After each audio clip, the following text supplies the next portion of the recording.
श्रीशनिनाम स्तुतिः। क्रोडं नीलाञ्जनप्रख्यं नीलवर्णं समस्रजं छायामार्तण्डसम्भूतं नमस्यामि शनैश्चरम्। नमोऽर्कपुत्राय शनैश्चराय निहारवर्णाञ्जनमेचकाय श्रुत्वा रहस्यं भवकामदश्च फलप्रदो मे भव सूर्यपुत्र। नमोऽस्तु प्रेतराजाय कृष्णदेहाय वै नमः।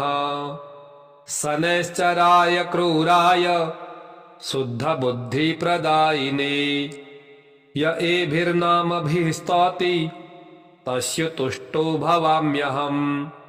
मदीयं तु भयं तस्य स्वप्नेऽपि न भविष्यति।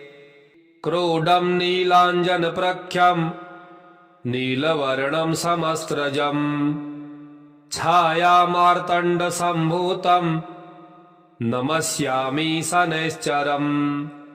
नमोऽर्कपुत्राय शनैश्चराय निहारवर्णाञ्जनमेचकाय श्रुत्वा रहस्यं भवकामदश्च फलप्रदो मे भव सूर्यपुत्र। नमोऽस्तु प्रेतराजाय कृष्णदेहाय वै नमः। शनैश्चराय क्रूराय शुद्धबुद्धिप्रदायिने य एभिर्नामभिः स्तौति तस्य तुष्टो भवाम्यहम्। मदीयं तु भयं तस्य स्वप्नेऽपि न भविष्यति। क्रोडं नीलाञ्जनप्रख्यं नीलवर्णं समस्रजं छायामार्तण्डसम्भूतं नमस्यामि शनैश्चरम्। नमोऽर्कपुत्राय शनैश्चराय निहारवर्णाञ्जनमेचकाय श्रुत्वा रहस्यं भवकामदश्च फलप्रदो मे भव सूर्यपुत्र। नमोऽस्तु प्रेतराजाय कृष्णदेहाय वै नमः। शनैश्चराय क्रूराय शुद्धबुद्धिप्रदायिने य एभिर्नामभिः स्तौति तस्य तुष्टो भवाम्यहम्। मदीयं तु भयं तस्य स्वप्नेऽपि न भविष्यति। क्रोडं नीलाञ्जनप्रख्यं नीलवर्णं समस्रजं छायामार्तण्डसम्भूतं नमस्यामि शनैश्चरम्। नमोऽर्कपुत्राय शनैश्चराय निहारवर्णाञ्जनमेचकाय श्रुत्वा रहस्यं भवकामदश्च फलप्रदो मे भव सूर्यपुत्र। नमोऽस्तु प्रेतराजाय कृष्णदेहाय वै नमः। शनैश्चराय क्रूराय शुद्धबुद्धिप्रदायिने य एभिर्नामभिः स्तौति तस्य तुष्टो भवाम्यहम्। मदीयं तु भयं तस्य स्वप्नेऽपि न भविष्यति। क्रोडं नीलाञ्जनप्रख्यं नीलवर्णं समस्रजं छायामार्तण्डसम्भूतं नमस्यामि शनैश्चरम्। नमोऽर्कपुत्राय शनैश्चराय निहारवर्णाञ्जनमेचकाय श्रुत्वा रहस्यं भवकामदश्च फलप्रदो मे भव सूर्यपुत्र। नमोऽस्तु प्रेतराजाय कृष्णदेहाय वै नमः। शनैश्चराय क्रूराय शुद्धबुद्धिप्रदायिने य एभिर्नामभिः स्तौति तस्य तुष्टो भवाम्यहम्। मदीयं तु भयं तस्य स्वप्नेऽपि न भविष्यति। क्रोडं नीलाञ्जनप्रख्यं नीलवर्णं समस्रजं छायामार्तण्डसम्भूतं नमस्यामि शनैश्चरम्। नमोऽर्कपुत्राय शनैश्चराय निहारवर्णाञ्जनमे च काय श्रुत्वा रहस्यं भवकामदश्च फलप्रदो मे भव सूर्यपुत्र नमोऽस्तु प्रेतराजाय कृष्णदेहाय वै नमः शनैश्चराय क्रूराय शुद्धबुद्धिप्रदायिने य एभिर्नामभिः स्तौति तस्य तुष्टो भवाम्यहम् मदीयं तु भयं तस्य स्वप्नेऽपि न भविष्यति क्रोडं नीलाञ्जनप्रख्यं नीलवर्णं समस्रजम् छायामार्तण्डसम्भूतं नमस्यामि शनैश्चरम् नमोऽर्कपुत्राय शनैश्चराय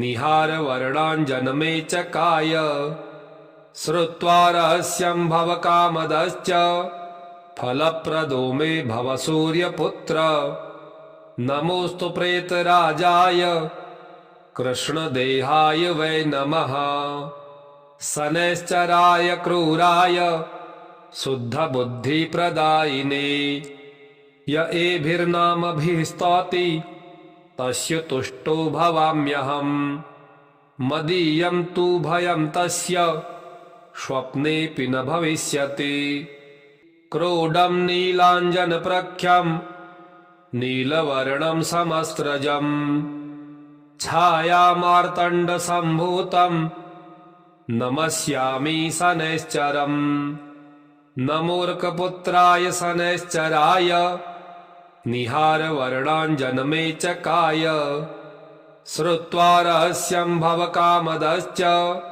फलप्रदो मे भव सूर्यपुत्र नमोऽस्तु प्रेतराजाय कृष्णदेहाय वै नमः शनैश्चराय क्रूराय शुद्धबुद्धिप्रदायिने य एभिर्नामभिः स्तौति तस्य तुष्टो भवाम्यहम् मदीयं तु भयं तस्य स्वप्नेऽपि न भविष्यति क्रोडं नीलाञ्जनप्रख्यं नीलवर्णं समस्रजम् छायामार्तण्डसम्भूतं नमस्यामि शनैश्चरम् नमोऽर्कपुत्राय शनैश्चराय निहारवर्णाञ्जनमे च काय श्रुत्वा रहस्यं भवकामदश्च फलप्रदो मे भव सूर्यपुत्र नमोऽस्तु प्रेतराजाय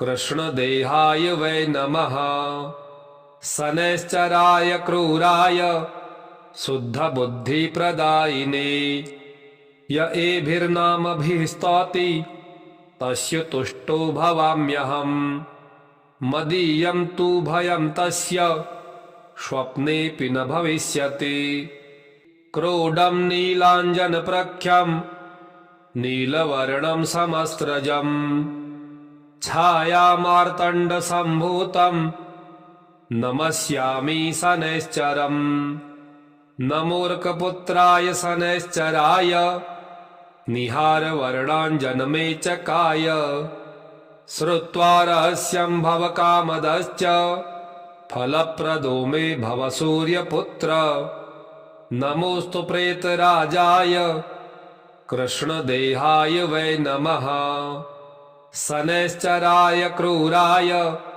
शुद्धबुद्धिप्रदायिने य एभिर्नामभिः स्तौति तस्य तुष्टो भवाम्यहम् मदीयं तु भयं तस्य स्वप्नेऽपि न भविष्यति क्रोडं नीलाञ्जनप्रख्यं नीलवर्णं समस्रजम् छायामार्तण्डसम्भूतं नमस्यामि शनैश्चरम् नमोऽर्कपुत्राय शनैश्चराय निहारवर्णाञ्जनमे च काय श्रुत्वा रहस्यं भवकामदश्च फलप्रदो मे भव सूर्यपुत्र नमोऽस्तु प्रेतराजाय कृष्णदेहाय वै नमः शनैश्चराय क्रूराय शुद्धबुद्धिप्रदायिने य एभिर्नामभिः स्तौति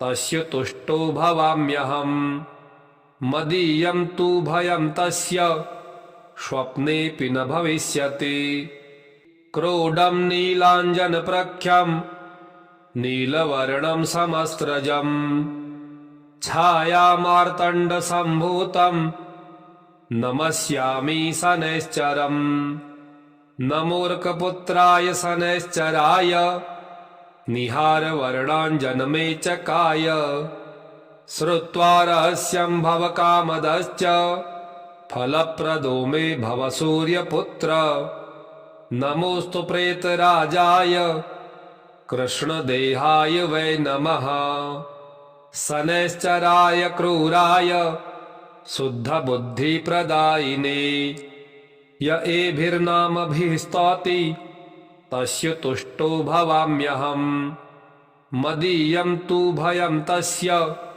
स्वप्नेऽपि न भविष्यति क्रोडं नीलाञ्जनप्रख्यं नीलवर्णं समस्त्रजम् छायामार्तण्डसम्भूतं नमस्यामि शनैश्चरम् नमोऽर्कपुत्राय शनैश्चराय निहारवर्णाञ्जनमेचकाय श्रुत्वा रहस्यं भवकामदश्च फलप्रदो मे भव सूर्यपुत्र नमोऽस्तु प्रेतराजाय कृष्णदेहाय वै नमः शनैश्चराय क्रूराय शुद्धबुद्धिप्रदायिने य एभिर्नामभिः स्तौति तस्य तुष्टो भवाम्यहम् मदीयं तु भयं तस्य स्वप्नेऽपि न भविष्यति क्रोडं नीलाञ्जनप्रख्यं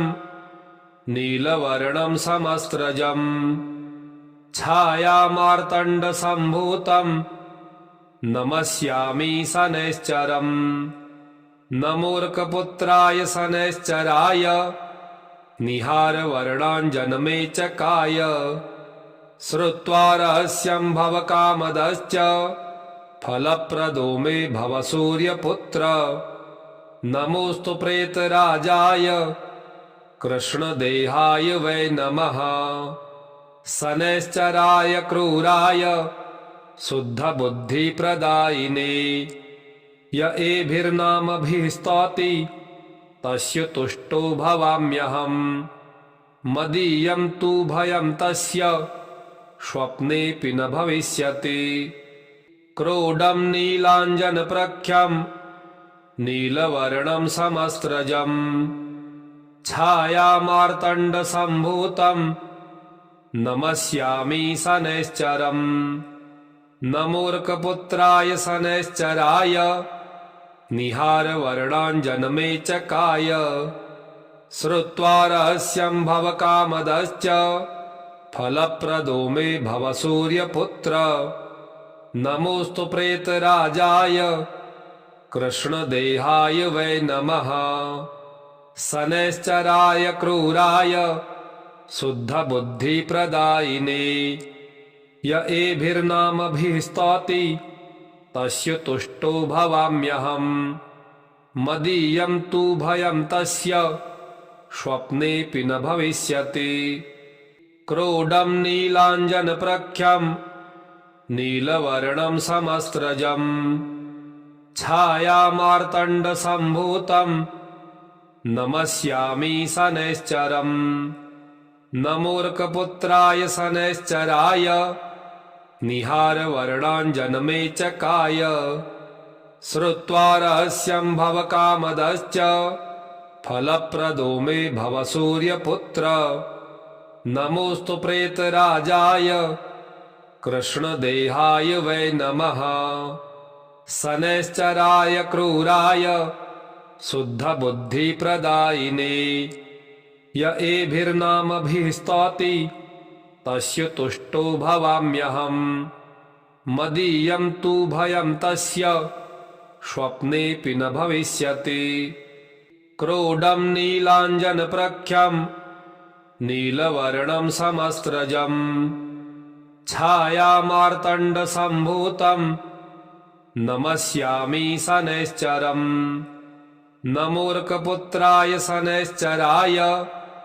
निहारवर्णाञ्जनमेचकाय श्रुत्वा रहस्यं भवकामदश्च फलप्रदो मे भव सूर्यपुत्र नमोऽस्तु प्रेतराजाय कृष्णदेहाय वै नमः शनैश्चराय क्रूराय शुद्धबुद्धिप्रदायिने य एभिर्नामभिः स्तौति तस्य तुष्टो भवाम्यहम् मदीयं तु भयं तस्य स्वप्नेऽपि न भविष्यति क्रोडं नीलाञ्जनप्रख्यं नीलवर्णं समस्त्रजम् छायामार्तण्डसम्भूतं नमस्यामि शनैश्चरम् न मूर्खपुत्राय शनैश्चराय निहारवर्णाञ्जनमेचकाय श्रुत्वा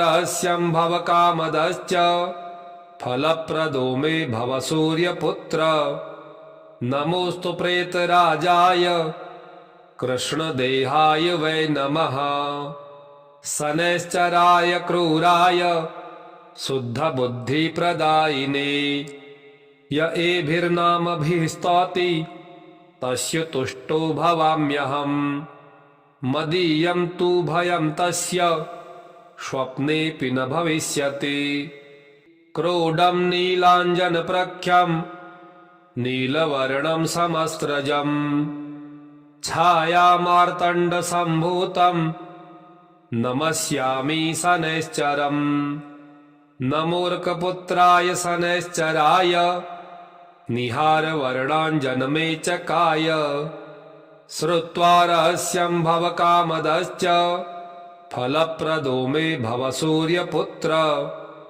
नमोऽस्तु प्रेतराजाय कृष्णदेहाय वै नमः शनैश्चराय क्रूराय शुद्धबुद्धिप्रदायिने य एभिर्नामभिः स्तौति तस्य तुष्टो भवाम्यहम् मदीयं तु भयं तस्य स्वप्नेऽपि न भविष्यति क्रोडं नीलाञ्जनप्रख्यं नीलवर्णं समस्त्रजम् छायामार्तण्डसम्भूतं नमस्यामि शनैश्चरम् न मूर्खपुत्राय शनैश्चराय निहारवर्णाञ्जनमेचकाय श्रुत्वा रहस्यं भवकामदश्च फलप्रदो मे भव सूर्यपुत्र नमोऽस्तु प्रेतराजाय कृष्णदेहाय वै नमः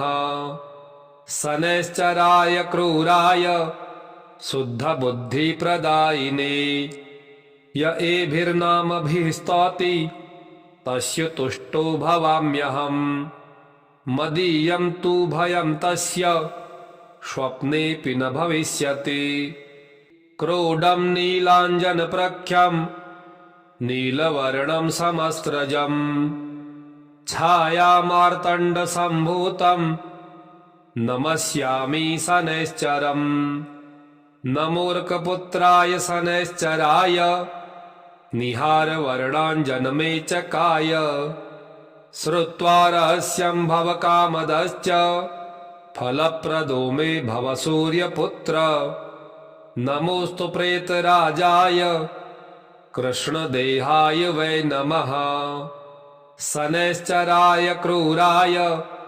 शुद्धबुद्धिप्रदायिने य एभिर्नामभिः स्तौति तस्य तुष्टो भवाम्यहम् मदीयं तु भयं तस्य स्वप्नेऽपि न भविष्यति क्रोडं नीलाञ्जनप्रख्यं नीलवर्णं समस्त्रजम् छायामार्तण्डसम्भूतं नमस्यामि शनैश्चरम् न मूर्खपुत्राय शनैश्चराय निहारवर्णाञ्जनमेचकाय श्रुत्वा रहस्यं भवकामदश्च फलप्रदो मे भव सूर्यपुत्र नमोऽस्तु प्रेतराजाय कृष्णदेहाय वै नमः। शनैश्चराय क्रूराय शुद्धबुद्धिप्रदायिने य एभिर्नामभिः स्तौति तस्य तुष्टो भवाम्यहम्। मदीयं तु भयं तस्य स्वप्नेऽपि न भविष्यति। क्रोडं नीलाञ्जनप्रख्यं नीलवर्णं समस्रजं छायामार्तण्डसम्भूतं नमस्यामि शनैश्चरम्। नमोऽर्कपुत्राय शनैश्चराय निहारवर्णाञ्जनमेचकाय श्रुत्वा रहस्यं भवकामदश्च फलप्रदो मे भव सूर्यपुत्र। नमोऽस्तु प्रेतराजाय कृष्णदेहाय वै नमः। शनैश्चराय क्रूराय शुद्धबुद्धिप्रदायिने य एभिर्नामभिः स्तौति तस्य तुष्टो भवाम्यहम्। मदीयं तु भयं तस्य स्वप्नेऽपि न भविष्यति। इति श्री शनिनाम स्तुतिः। श्री शनैश्चरार्पणमस्तु। ओम श्री शनिदेवाय नमः।